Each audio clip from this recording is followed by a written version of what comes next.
سلام كميت خونو تخاتلت مدب هرمت لو معنتون كم تلمود نعاكم يخون يوم زبلنا يوم حبريتات حيزنا لكم متينا لنا سبسكرايب بمقبار كتكاتلنا بخبر نعدم ودب سالساي ويانا تقراي بقزيو من محدار تقراي نكت ايشاف كيد زركبا مخار كونسل كم زي قبولو افليتو أبوهم برسالساي ويانا ايتا الله هايلون حلاف كفل حقن سنة منقستن سالساي ويانا تقراي ايتا يومانا كاساب حبار ابزهبو مقلتي جزياو من محدار تقراي بخلت شحن 16 عامة مرت شعنت ودباتن سيبيك محبرات استسمع مع جزياو بيت مخر نمتياش صغيرة سند سمعنت بمقداف اما خار كونسل نمتياش زيوم مرو من قصقاس كوني نوم እቲ ክጣይሽ ተዳልዩ ዘሎ ኣማኻሪ ካውንስል ካብ ምምኻር ሓሊፉ ክውስን ክትትልን ቁፅፅርን ክገብር ዘይኽእል ምስለነ ፕሬዚደንት ግዜያዊ ምምሕዳር ትግራይ እዩ ክብሉ ኣይተኣሉ ሃይሉ ገሊፆም ተግባርን ሓላፍነትን ከምኡ እውን ትካላዊ ቅርፂ እቲ ኣማኻሪ ካውንስል ብዝርዝር ዘቕረቡ ኣቶ የማነ ካሳ ብወገኖም እቲ ኣማኻሪ ካውንስል ፖለቲካዊ ውድባት ናይ መንግስቲ ኣማኸርቲ ክኾና ስርዓት መድበለ ፓርቲ ከይዕንብብን መጻኢ ተስፋና ንምቁፃይን ዝተገበረ ሽርሒ እዩ ኢሎም ኣይተ የማነ ወሲኾም እቲ ግዜያዊ ምምሕዳር ሕመቁን ንምሕባእን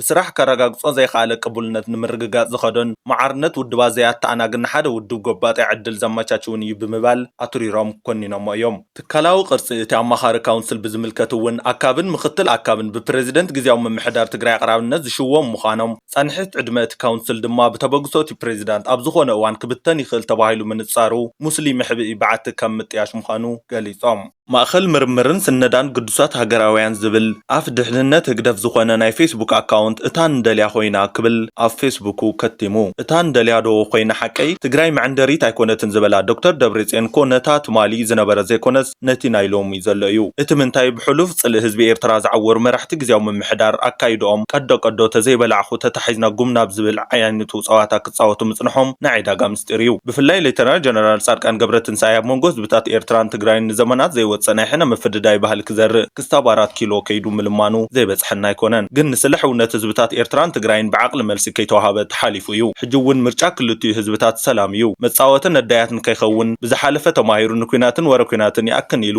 መጻኢ ወለዶታት ብሰላም እፎይሎም ዝነብሩሉ ጥጥሕ ባይታ ከንጽፍ መድረኻዊ ተልኹ ክኸውን ይግባእ ክብል ኣብቲ ፌስቡክ ኣካውንቱ ከቲሙ መግለፂ ቅዋም ምምሕዳር ዞባ ምብራቕ ትግራይ እንግዳዓ መኽተና ዝኾነ ሓይሊ ጸጥታ ትግራይ ክጣሽ ከሎ ህዝቢ ትግራይ ንምድሓን እምበር ንዝኾነ ጉጅለ ፖለቲካዊ ምልከታን ሃይማኖታዊ እምነትን ንኸድሕን ከም ዘይኮነ ዝፍለጥ ሓቂ እዩ ዓለም ብዘስደምም ድማ ጸላእቲ መኪቱ ስምምዕነት ፕሪቶሪያ ብጅግንነቱ ዘፈረመ ናይ መኸተ ውዳበ እዩ ይኹን ዳ እምበር ብጽምእ ወንበር ዝዓበደ ጉጅለ ውስናት ናይ መላእ ሰራዊትን ሓሳብ ዘይውክል ኣዘዝቲ ሰራዊት ብምሓዝ ሰራዊት ምሳዩ እናበለን ህዝብ ካደናገር ጸኒሑን ኣሎን እንሆ ድማ ሓይልታት ጸጥታ ትግራይ ፈቆዶ በረኻታት ትግራይ ብኸርፋሕ ናብራና ተሳቃዩን ከለው ጸጋማቶም ኣብ ክንዲ ምስ መንግስቲ ተላዚብካ ምፍታሕ ምስ ወንበሩ እምበር ስቃይ ህዝቢ ትግራይ ዘይግድሾ ዳግም ኩናትን ተተወልዐውን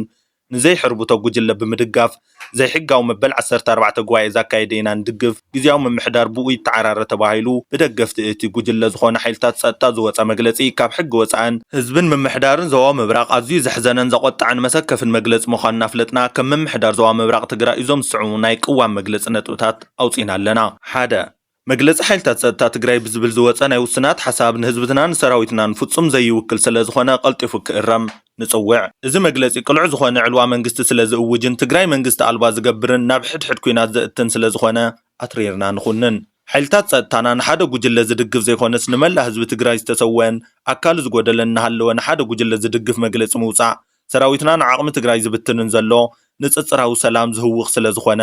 ኣትሪርና ንቃወም بمسرت وعلى بريتوريا جزاو من محدار تجراي لعلواي أكل ناي تجراي سلزخونة نزي مجلس يحسوس الرمات كهبلو نتصوع ملا حزبنا بفلاي من سينات زمت صحون هالكيتن وانبر تخرت غيرهم مجلسن زوصو أكلا زي كونه زلبلبس نعخان حزب خان سلزخونة أترير كاك تقاوم نتصوع أب تجراي نحدا جوجل دقيف خزمت مفتح كم زي اللي تجنزبكم أب تجراي تنقصقص بوليتيكا والدباتن سبيك محبراتن إذا مجلس تجراينا هو كتن عجرجرن زقت مخانا منكم كتكوننو نصوع دياسبورا حزبنا حزب تግራይ ንምድሓን ዝገበር ካየ ቃልሲ ዘውፃእ ካየ ገንዘብ ማተርያልን ግልቦትን ሓደ ጸቢብ ጉጅለ ኣብ ሓደ ጋእቲ ወስለ ዝርከብ ነዚ ዘፍተስካየ ሃፍቲ ኦዲት ከይግበር ኣብ ቃልሲ ህዝቢ ትግራይ ዝወዓለ ድማ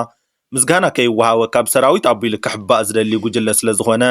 ነዚ መግለጺ ኣትሪርካ ክትቃወም ንጽውዕ ነዚ ውሳነ ደገፍቲ ጸቢብ ጉጅለ ዝኾነ ሓይልታት ጸጥታ ዘውፅዎ ጻሕታር ኩናትን ዳግማይ ዕፅዋን ክባን ዘንፍት መግለጺ ንህዝቢ ትግራይ ናብ ሓደ ጋየ እትይልኩም መርገጺኹም ዝሓዝኩም ኣዘዝቲ ሰራዊትና ካብ ላዕሊ ክሳብ ታሕቲ ኣብ ታሪክ ህዝቢ ትግራይ እናተዘከርኩም እትነብሩ ምዃንኩም እናገለጽና ዘለና ክብርና ኣዳን ዘለዓለ ምዃኑ እናሓበርና ኣብ ስሑት ኣንፈት ዘለው ዳንኬራ መከራን ኩናትን ዘይወረደሎም ኣካላት ኣሰር ኣንፈት ሰላም ዝኽተሉ ብጾተይ ክስዕቡ ንጽውዕ ካብ መረበቱ ዝተማዘበለ ህዝብና ንከይምለስ ንግዚያዊ ምምሕዳር ትግራይ መዓልታዊ አጀንዳ እናፈጠረ ስቃይ ህዝብና ዘናውሕ ዘሎ ናይ ስልጣን ህርፈት ዘለዎ ጉጅለ አትሪርና እናኾነና ተመዛበልትና ብዘይ ወዓል ሕደር ክምለሱ ንጽውዕ ዝኸበርኩም ጀጋኖ ሓይልታት ጸጥታ ትግራይ ንስኹም ኣብ ፀሓይን ቁርን እናተሳቀኹም ዘብዒ ህዝብኹም ኮይንኩም ለይትን ቀትርን እናሰራሕኹም እናሃለኹም ብስምኩም ዝንግዱ አካላት ይኣክል ክትብልዎምን ብጅግንነትኩም ዘምጻኹምዎ ስምምዕ ፕሪቶርያ ዘፍርስን ንዓኹም ናብ ዳግም ኩናት ዘእትን መግለጽ ስለ ዝኾነ ክትኩንንዎን ክትጽየፍዎን ንጽውዕ ዘለዓለማዊ ዝኽርን ሞገስን ነቶም ምእንቲ ህዝቢ ትግራይ ዋጋ ዝኸፈሉ ስዋኣትና 15 ጥሪ 2017 ዓመተ ምህረት ምምሕዳር ዞባ ምብራቅ ትግራይ ናብ ካሊእ ዜና እንትንሰግር ኣብ ክልል ትግራይ ዝረኣይናዮ ነገር ተስፋ ዝህብ እዩ ክብል ቀዋሚ ኮሚቴ ገሊጹ ቀዋሚ ኮሚቴ ጉዳያት ትንሚ በጀትን ፋይናንስን ቤት ምክሪ ተወከልቲ ህዝቢ ፌደራል ዲሞክራቲክ ሪፐብሊክ ኢትዮጵያ ኣብ ክልል ትግራይ ኣብ ዝገበሮ ምልከታ ዝረኣናዮ ነገር ተስፋ ዝህብ እዩ ክብል ገሊጹ እቲ ቃወም ኮሚቴ ኣብ ክልል ትግራይ ቤት ጽሕፈት ምምሕዳር ማሕበራዊ ውሕስነት ሰራሕተኛታት ውልቃዊ ትካላትን ዲስትሪክት መቐለ ተረኺቡ ምልከታ ገይሩ ምክትል ኣካብ እቲ ቃወም ኮሚቴ ዶክተር አብርሃም አለማየሁ ከም ዝበልዎ ምስ ግንዛበ ተተሓሒዙ እናተሰርሑ ዝርከቡ ስራሕቲ ጽቡቕ ምዃኖም ሓቢሮም ዝተሰርሑ ስራሕቲ ጽቡቕ ኮይኖም ኣብ ሓደ ሓደ ኣፈጻጽማታት ዝሓሸ ውፅኢት ንምምዝጋብ ክስራሕ ከም ዘለዎ ኣተሓሳሲቦም ምስ ባንክን ቢሮታት እቶትን ዘሎ ዝሓሸ ዝተዋደደ ኣሰራርሓ ጽቡቕ እንተኾነ እውን ዝሓሸ ውፅኢት ንምምጻእ ብዝኸኣለ መልክዑ ተጠናኺሩ ክቕጽል ከም ዝግባእ ዝገለጹ ዶክተር አብርሃም ብሓፈሻ ኣብቲ ምልከታ ዝተረኣየ ነገር ተስፋ ዝህብ ምዃኑ ምግላጾም ካብቲ ቤት ምክሪ ዝተረኸበ መረዳእታ የመላኽት